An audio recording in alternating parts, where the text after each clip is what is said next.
नमस्कार, आप देख रहे हैं एबीपी न्यूज। देश दुनिया की खबरों को देखने के लिए हमारे साथ बने रहे। नजर डालते हैं आज की खबरों पर।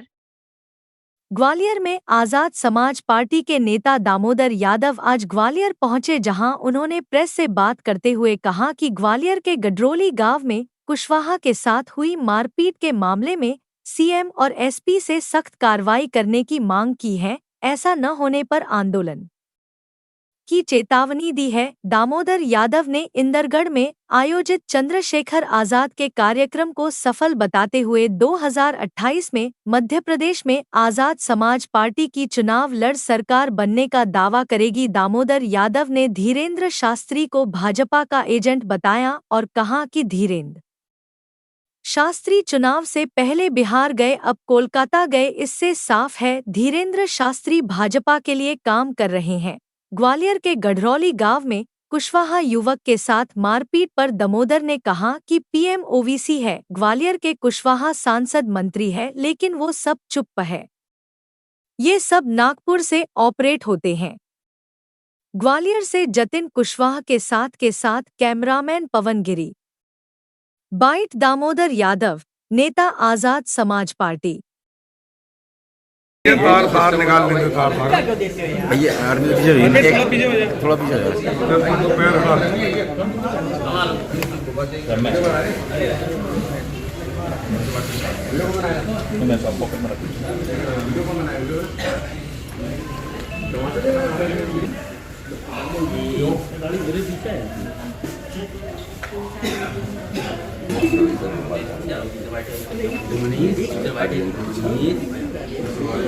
भाई जोर जोर से बोल रहा हूँ, पानी जोश आ जाता है। तो ये विचारधारा का खेल है। अंदर से जो सोच है कि वो निकल के बाहर आई जाती है।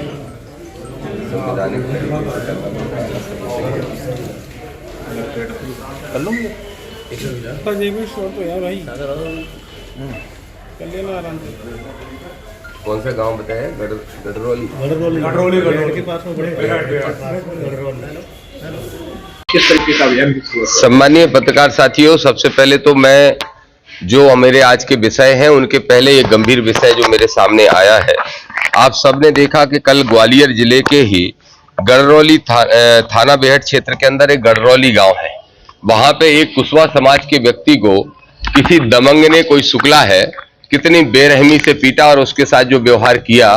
तो हम आपके माध्यम से तत्काल प्रभाव से मांग करते हैं कि एसपी साहब तुरंत उसके खिलाफ सख्त कार्रवाई करें। और जैसा हमारी पार्टी शुरू से मांग करती आ रही थी कि इस तरह की जातिगत घटनाओं की गंभीरता को देखते हुए राष्ट्रीय सुरक्षा कानून के तहत कार्रवाई होना चाहिए।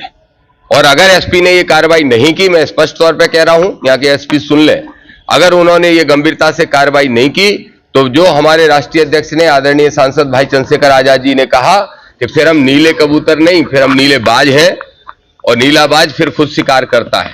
इसके लिए मजबूर ना करें ये शासन प्रशासन, ये सरकार। अगर ऐसी जातिगत घटनाएं होंगी तो फिर उसका आक्रोशित होके और हमारे साथी क्या करेंगे, ये मैं साथ चेतावनी देना चाहता हूं। ऐसे फर्जी अकील वकील आप चुप बैठे हैं। अब उनकी हैसियत नहीं, अब उनकी हिम्मत नहीं कि वो बोल पाए। वैसे बहुत मुंह चलता है, लेकिन आज हिम्मत नहीं हो रही। जब एक कुशवाहा को सरेआम इस कदर पीटा जा रहा है, उसके साथ अपमानित किया जा रहा है उसको जातिगत आधार पे, तो ये बहुत बड़ी एक घटना है।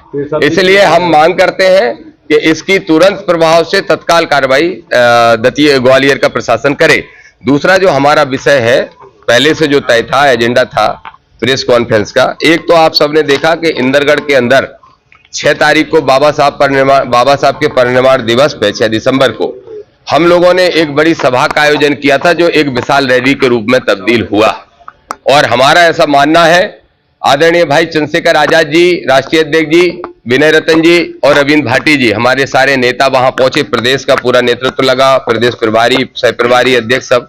तो जो रैली हमारी हुई है उससे सत्ता पक्ष और विपक्ष दोनों ही बहुत घबराए हुए हैं।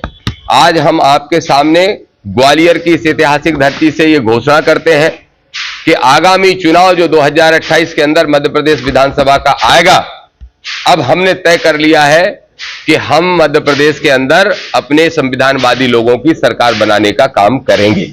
ये हम बड़े स्पष्ट तौर पे आपसे कहना चाहते हैं। दूसरी एक और बात कहना चाहते हैं, ये जो धीरेन्द्र शास्त्री नामक बाबा है, ये पहले जो आरोप मैंने लगाए थे धीरेन्द्र शास्त्री पे, वो सारे आरोप सिद्ध हो रहे हैं। मैंने कहा था वो बीजेपी के एजेंट हैं। और क्या कारण है कि जब कहीं किसी राज्य में चुनाव होता है तभी धीरेन्द्र शास्त्री वहां कथाएं करने जाते हैं।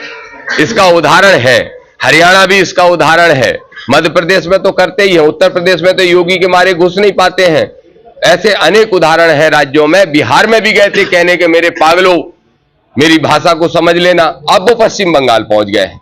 तो इस बीजेपी के एजेंट पे या तो बीजेपी कार्रवाई करे, नहीं तो हम कार्रवाई करने का काम करेंगे, ये भी हम आपसे कहना चाहते हैं। और एक और बात स्पष्ट तौर पे आपसे कहेंगे कि धीरेन्द्र शास्त्री को चुनौती से मैं दामोदर यादव कह रहा है, अगर हिम्मत है तो अब गैर संवैधानिक यात्रा निकाल के दिखाओ। पिछली बार तो हमसे देरी हो गई थी, अब क्यों पलट गए हो? जब कह रहे थे कि अगला ही चरण घोषित करने वाले हैं, तो धीरेन्द्र शास्त्री चुनाव छोड़ बीजेपी के, और हिम्मत है तो जरा निकालो गैर संवैधानिक यात्रा। तुम्हें पता चल जाएगा कि स्थिति क्या है इस देश के अंदर। संविधान चलेगा, बाबा साहब का लिखा हुआ, और कानून चलेगा, और न्यायपालिका की व्यवस्थाएं चलेंगी। सत्ता के संरक्षण में कितनी भी गुंडागिर्दी कर लो, लेकिन अंततः संविधान के हिसाब से ही चलना पड़ेगा। तो आपके माध्यम से हम ये मांग करते हुए अपनी बात रखना चाहते हैं कि तत्काल प्रभाव से ग्वालियर की घटना को गंभीरता से लिया जाए, और आपके माध्यम से ही एक अपील करना चाहते हैं, यादव, गुर्जर, दांगी, रावत, कुर्मी, लोधी और ये जितने भी वो जातियां हैं जो अपने आप को बड़ी जातियां मानती हैं, उनके सभी साथियों से कहूंगा ध्यान रखें, इस मध्य प्रदेश में एक बड़ा षड्यंत्र हो रहा है। एससी ओबीसी का जो गठबंधन बना है उसको तोड़वाने का षड्यंत्र हो रहा है, और उसको तोड़वाने के षड्यंत्र के चलते कोई भी इस तरह की घटना कराने की कोशिश करेगा कि एससी और ओबीसी के भाइयों को लड़ाने की कोशिश करेगा। हम स्पष्ट तौर पर कह रहे हैं, चाहे मेरी ही जाति का व्यक्ति क्यों ना हो, लेकिन अगर जातिगत आधार पर किसी के साथ अन्याय अत्याचार करेगा तो हम उस पर भी एनएससी लगवाने का काम करेंगे। इसलिए मैं सजग रहने के लिए कहूंगा। ब्राह्मण समाज भी एक यात्रा निकालने जा रहा है, सनातन और सभी समाजों को जोड़ने की बात कह रहे हैं।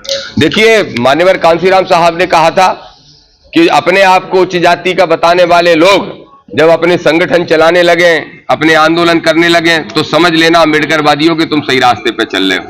तो बधाई, जो यात्रा निकाल रहे हैं निकाले अपनी रक्षा सुरक्षा की। हमारी रक्षा सुरक्षा तो हमारा संविधान करता है।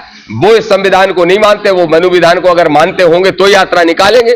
लेकिन कुछ ब्राह्मण हमारे मित्र हैं, साथी हैं, वो मानवतावादी सोच के हैं। मैं समझता हूं वो बाबा साहब के संविधान को मानते हैं। चंद्रशेखर जी ने एक बयान दिया था कि कितने संतोष वर्मा, ठीक बयान दिया चंद्रशेखर भाई ने। एडवोकेट अनिल मिश्रा जी ने एक बयान दिया है, उन्होंने इस पर पलटवार कहा है। उन्होंने कहा है कि उनका ये जिसका आप नाम ले रहे हो, जिसका नाम ले रहे हो, उसका बयान मैंने देखा है। उसकी हैसियत नहीं है भाई चंद्रशेखर आजाद जी के बयान का जवाब देने की।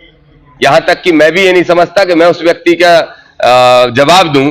लेकिन भाई चंद्रशेखर आजाद जी ने जो कहा था वो ये कहा था कि अगर रोटी बेटी का संबंध करने की बात संतोष वर्मा ने कही है और उनको सिर्फ जाति के आधार पर दबाने की कोशिश की जा रही है, आप ही बताइए, संतोष वर्मा के एक बयान पे पूरे प्रदेश में बवाल खड़ा हो गया। और एक कुशवाहा को पैर धो के पिलाया जा रहा है, एक जाटव को पेशाब पिलाई जा रही, फिर एक कुशवाहा को मारा जा रहा, फिर एक बघेल को मारा जा रहा, फिर एक लोधी, कुर्मी, यादव की चोटी काट ली जा रही है। तब कहां चुप रहते हैं ये लोग? क्यों चुप रहते हैं? तब बोलने की हिम्मत और साहस नहीं होती इनके अंदर। तो ये जातिगत सोच कितनी है आज भी इस देश के अंदर, ये बात स्पष्ट तौर पर समझ में आ रही है। और जब तक ये जातिगत व्यवस्था और जातिगत अन्याय भेदभाव खत्म नहीं होगा, तब तक आदरणीय चंद्रशेखर आजाद जी हो या दामोदर यादव हो या हमारे सत्येंद्र विद्रोही या प्रदेश के प्रभारी या एक एक कार्यकर्ता हो, हम आर पार की लड़ाई लड़ेंगे। ये शासन प्रशासन हमें डराने की कोशिश ना करे, किसी गलतफहमी में नहीं रहे। हम हर हालत में ताकत के साथ ये लड़ाई लड़ेंगे, लेकिन जातिगत घटनाओं को नहीं होने देंगे, ये हमारा स्पष्ट कहना है। अंत में फिर से मांग, एसपी ग्वालियर सुन लो, तत्काल प्रभाव से वो कौन सा शुक्ला है जो लाठियां चला रहा है कुशवाहा के ऊपर, तत्काल प्रभाव से उसको पकड़ो, गिरफ्तार करो और एनएसए की कार्रवाई करो। अन्यथा फिर नीले कबूतर नहीं नीले बाज जाएंगे और शिकार को उठा लाएंगे। Thank you.